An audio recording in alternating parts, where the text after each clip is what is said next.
matatawaran ng tapang at lakas ng loob ng mga Pilipino.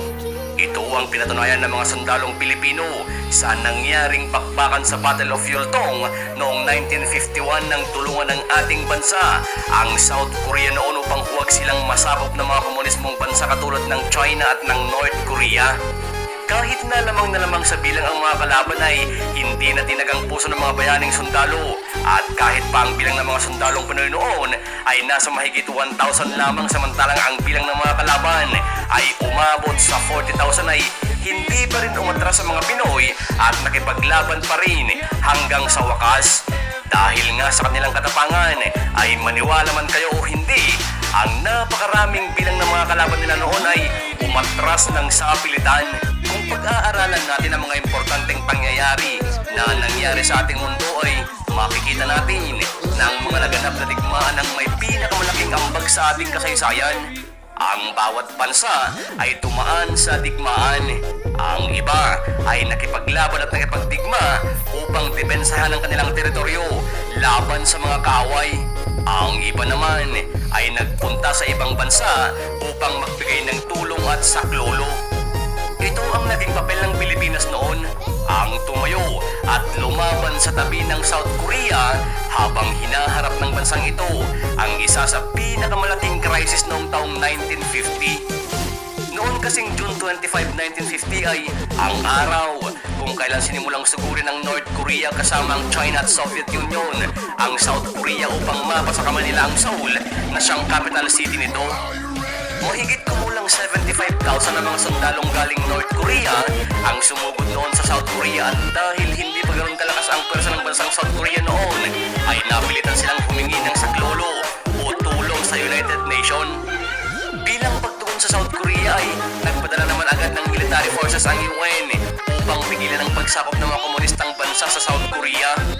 Sa panahong ito, ang presidente ng Pilipinas na si Elpidio Quirino ay humingi ng pahintulot sa Kongreso upang payagan siya na magpadala ng tulong sa pamamagitan ng pagpapadala ng mga sundalong Pinoy na dedepensa sa kanila sa harap ng mga mananakop ng mga bansa. Bagamat kasalukuyan pang bumabangon ng Pilipinas dahil sa matinding digmaan din na kinaharap nito noong World War II ay mabilis pa rin pinahintulutan ng Kongreso ang nais ng Pangulo at agad na ipinasa ang Republic Act 573 o ang Philippine Military to United Nations Act. Isa din kasi itong paraan ni Elpidio Quirino upang ipahayag ang kanyang mahigpit na pagtutol sa komunismo. Nang ipasa ng Kongreso ang Philippine Military to United Nations Act ay kaagad na ipinadala ng dating presidenteng Elpidio Quirino ang unang batalyon sa mahigit 7,000 na mga voluntaryong sundalo na nais tumulong sa matinding crisis na kinahaharap noon ng South Korea. Ang saklolong ito na ipinadala ng Pilipinas ay tinawag na Philippine Expeditionary Forces at ang mga mauunang ipapadalang sundalo ay ang 10th Battalion Combat Team. Sila ay binubuo ng 1,300 na mga Pilipinong sundalo sa pangunguna ni Battalion Commander Colonel Max Yang. Dito nga ay naglakas loob ang mga sundalong ito na sumugod sa hindi pamilyar na teritoryo upang tulungan ng South Korea sa kanilang pakikipaglaban sa pinagsamang puwersa ng North Korea, Soviet Union at Chinese People's Volunteer Army.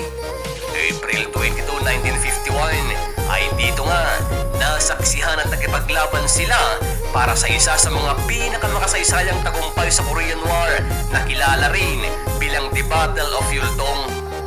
Pero bakit nga ba isa ang The Battle of Yultong sa itinuturing na pinakamakasaysayang labanan na kinasangkutan ng mga sundalong Pilipino?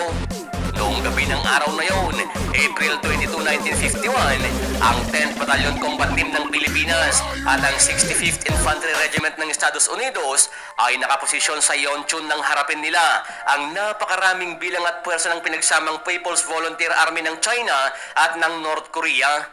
Ang pag-atake na ito ay kilala sa bansag na The Great Spring Offensive dahil isa ito sa pinakamalaking pag-atake sa ating kasaysayan sa pangunguna ng China at ng North Korea.